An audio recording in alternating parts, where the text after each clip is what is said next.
మహాభారతం అనగానే మనకు టక్కున గుర్తొచ్చేది కురుక్షేత్ర సంగ్రామం. అందులోనూ అర్జునుడు కర్ణుడి మధ్య జరిగిన ఆ భీకరమైన పోరాటం.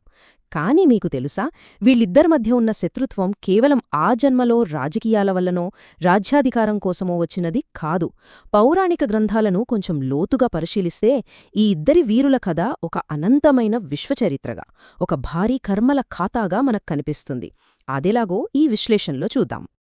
ఒక్కసారి ఊహించుకోండి, మనం చూస్తున్న ఈ ద్వేషం, ఈ శత్రుత్వం కేవలం ఆ ఒక్క జన్మకు మాత్రమే పరిమితం కాకపోతే, అదెప్పుడో ఏ పురాతన కాలంలోనో మొదలైన ఒక లోతైన, రహస్యమైన వైరం యొక్క కొనసాగింపైతే ఎలా ఉంటుంది? వినడానికే చాలా ఆశ్చర్యంగా ఉంది గదూ? దీన్ని అర్థం చేసుకోవడానికి ఒక చిన్న ఉదాహరణ చెప్తాను. కర్మ అనేది అచ్చం మనం వాడే క్రెడిట్ కార్డ్ లాంటిదన్నమాట. నెలనెలా మనం చేసిన ఖర్చులకు బిల్లు కట్టకపోతే ఏమవుతుంది?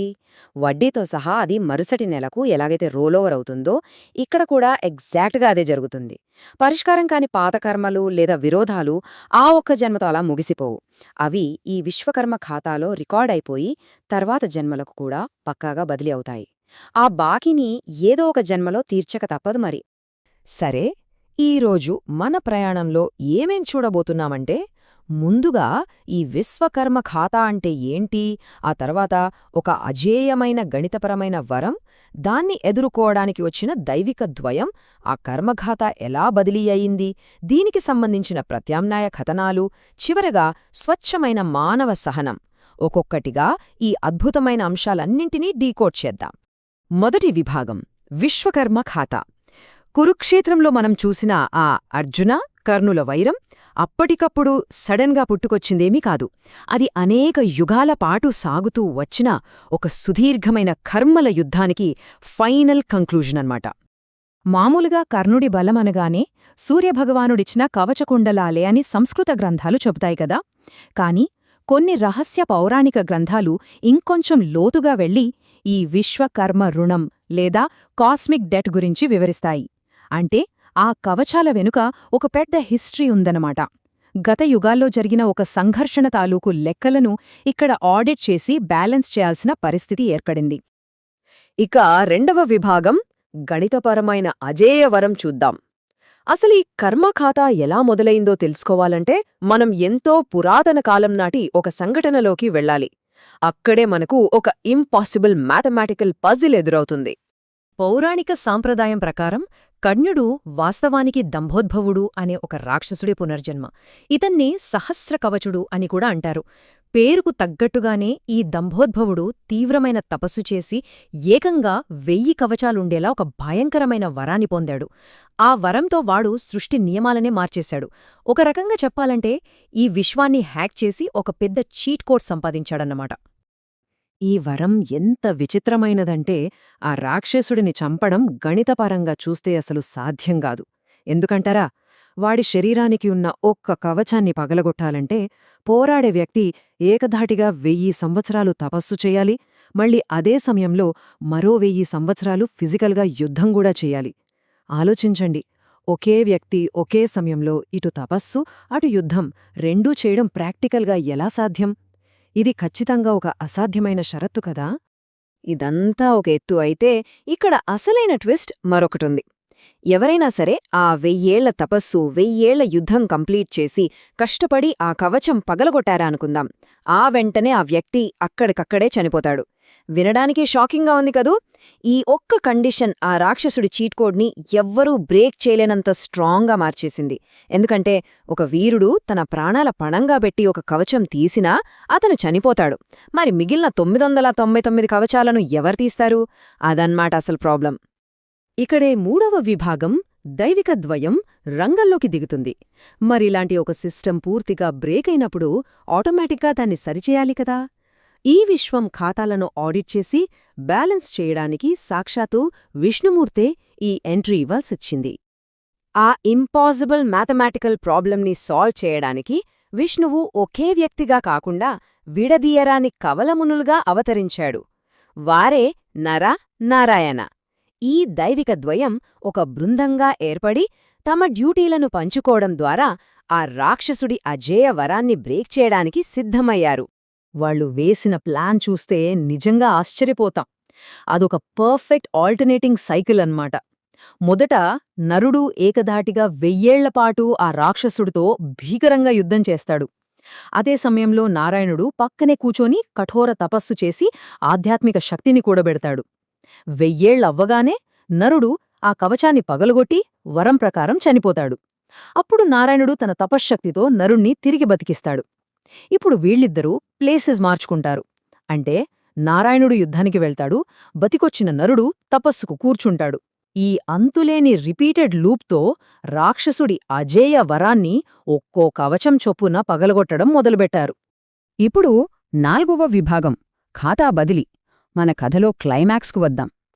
ఎన్నో వేల సంవత్సరాల పాటు ఆ కవలమున్నులు అలా విరామం లేకుండా పోరాడుతూనే ఉన్నారు.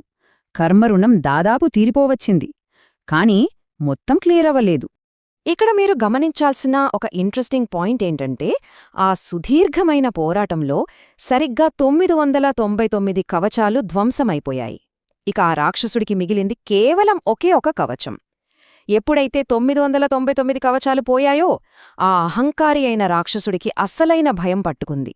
ఇక లాభం లేదనుకుని ప్రాణాలను గుప్పిట్లో పెట్టుకుని అక్కడ్నుంచి పారిపోయాడు. అలా పారిపోయిన ఆ సహస్ర కవచుడు నేరుగా సూర్యభగవానుడి దగ్గరికి వెళ్లి తలదాచుకున్నాడు. నరనారాయణులు అక్కడికి కూడా వెళ్లి వాణ్ణి అప్పగించుమని అడిగితే, తనను నమ్ముకొని వచ్చిన భక్తుడ్ని ఇచ్చేదే లేదని సూర్యుడు తేల్చి చెప్పాడు. అలా చేయడం వల్ల సూర్యుడికి కూడా ఆ కర్మఖాతాలో భాగస్వామ్యమేర్పడి ఆయన కూడా శాపానికి గురి అయ్యాడు. మరి ఆ అసంపూర్తిగా మిగిలిపోయిన కర్మఖాతాను క్లియర్ చేయాలి కదా. ఆ మిగిలిన ఒక్క కవచం లెక్కను సరిచేయడానికి వాళ్లందరూ మనుషులుగా భూమిపై పునర్జన్మ పొందాల్సి వచ్చింది. అంటే ఇందాక మనం చెప్పుకున్న క్రెడిట్ కార్డ్ బ్యాలెన్స్ నెక్స్ట్ మంత్కి ఎలాగైతే రోలోవర్ అయిందో, ఈ కర్మఖాతా కూడా డైరెక్ట్గా నెక్స్ట్ యుగానికి రోలోవర్ అయిందన్నమాట. ఇక్కడ ద్వాపర యుగంలో ఆ పునర్జన్మలు ఎలా జరిగాయో చూస్తే పాత ఖాతాలు ఎలా బ్యాలెన్స్ అయ్యాయో మనకు క్రిస్టల్ క్లియర్గా అర్థమవుతుంది. ఆ దంభోద్భవుడు సూర్యుని అంశంతో ఆ మిగిలిన 1000 కవచంతో పాటు కర్ణుడుగా జన్మించాడు. ఆ కర్మచక్రాన్ని ఫైనలైజ్ చెయ్యడానికి ప్రాచీన మునులైన నరనారాయణులు కృష్ణార్జునులుగా పుట్టారు.